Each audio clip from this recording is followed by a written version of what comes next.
ఏపీలో హోదా నిరసనలు ఫ్లాప్ అయ్యాయి. ఈ మాటలంటుంది మేం కాదు ట్విట్టర్లో రామ్ గోపాల్ వర్మ. పవన్ కళ్యాణ్ జనంలోకి వచ్చి ఉంటే సీన్ మరోలా ఉండేదని చెప్తున్నారు. జల్లికట్టుకు తాను వ్యతిరేకమంటూనే తమిళ నిరసనల నుంచి ఆంధ్రలో నేర్చుకోవాల్సింది ఎంతో ఉందని చెప్పారు వర్మ.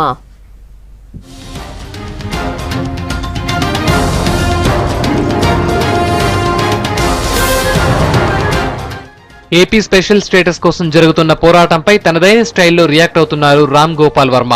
జరుగుతున్న పరిణామాలతోనే ట్విట్టర్లో వరుసగా ట్వీట్స్ పెడుతున్నారు.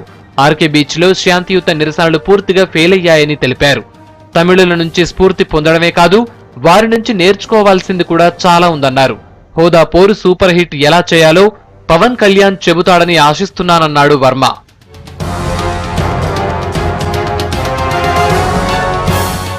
ఆర్కే బీచ్ లో పోలీసుల బారికేడ్ల ఫోటోను పోస్ట్ చేసిన వర్మ, వైజాగ్ లో వాతావరణం ఇరాక్ యుద్ధాన్ని తలపిస్తోందని నిన్న ఉదయం చెప్పాడు.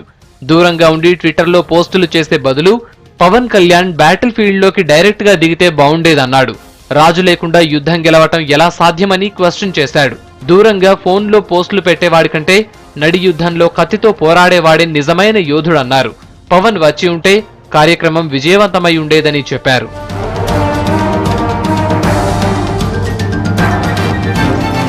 ఏపీ సమస్యల పట్ల చంద్రబాబు కంటే పవన్ కళ్యాణ్కే నిబద్ధత ఎక్కువ ఉందని వర్మ చెప్పారు. నిరసనలకు మద్దతు తెలుపుతూ వైఎస్ జగన్ ధైర్యాన్ని, సంకల్పాన్ని ప్రదర్శించారని మెచ్చుకున్నారు రాము. హోదా సాధన పోరులో మహేష్ బాబు ముందుకు రావాలని ట్వీట్ చేశారు. జల్లికట్టుపై అంత ప్రేమ చూపిన మహేష్ బాబు సొంత రాష్ట్ర ప్రజల ఇబ్బందుల్ని పట్టించుకోకపోవడమేంటని ప్రశ్నించారు. పవన్ చేస్తున్న ఫైట్ కు మహేష్ బాబు మద్దతివ్వాలని కోరారు. జనం సమస్యలపై పోరాటంలో కలిసిరాని సెలబ్రిటీలు ద్రోహులుగా ముద్రపడతారని అన్నారు.